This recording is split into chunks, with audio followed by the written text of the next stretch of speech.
Love it. It's okay.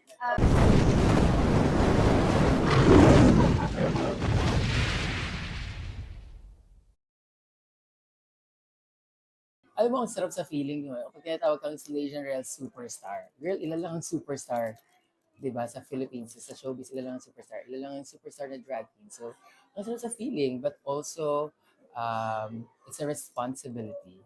Di ba? It's a responsibility to take your platform a little more intentional, more emotional, more inspiring, more impactful.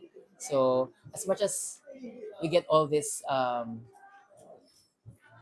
praises and uh, glorification, mahirap din siya minsan. As in, talaga, you go home and realize na parang, ang hirap pala manalo, pero ang sarap.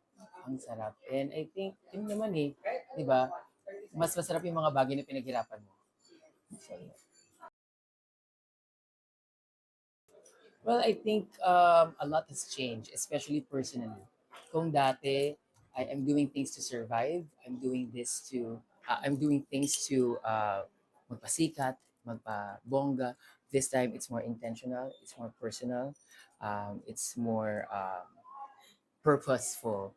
Diba? Tapos na tayo sa survival era. So ngayon, mas ano siya, mas self-serving as well para mas healthy, para hindi nakakapagod na palabas lang ng palabas yung binibigay mo. All of the above. Ang dami. I mean, like, it's a matter of timing lang. But I think that's one thing that I learned as well after winning is to, take time to slow down. Diba? Hindi mo ubos ang oras. You have all the time in the world. Kaibigan mo ang oras. And I'm so excited because I'm having a concert with the Divine Divas. We're making more music with the House of Ding, Asian tour, Philippine tour. I'm going to Brazil for DragCon. So, sobrang daming mangyayari. The brand is coming back. Cake will be coming back. So, ayan ang mga dapat abangan kay Brigading this 2026. This is just the beginning. This birthday show is more of a celebration to kickstart everything that will happen this year. I mean, I wish I could, but of course, I'm very, very open to do more fashion collaborations, to do more, I want to do theater. I want to go back to theater. So, and films maybe or TV. I'm sure there's a lot that will happen this year, kaya kailangan abangan lang natin lahat.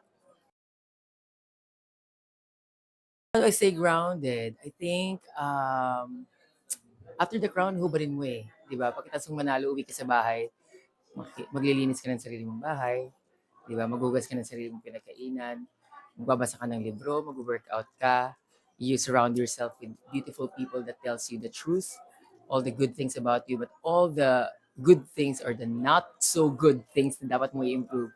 Yun. I mean, my partner, my team, my House of Ding, yan yung mga nagpapaground sa akin. And I'm so lucky kasi I'm surrounded with people that loves and support me and believes in me. Really. Thank you. Ikaw, kayo, di ba? You're here supporting me. And I feel very genuinely loved today. This is Lionheart TV. My name is Brigadine, your Drag Race Philippines Legend Royale Superstar. Rawr.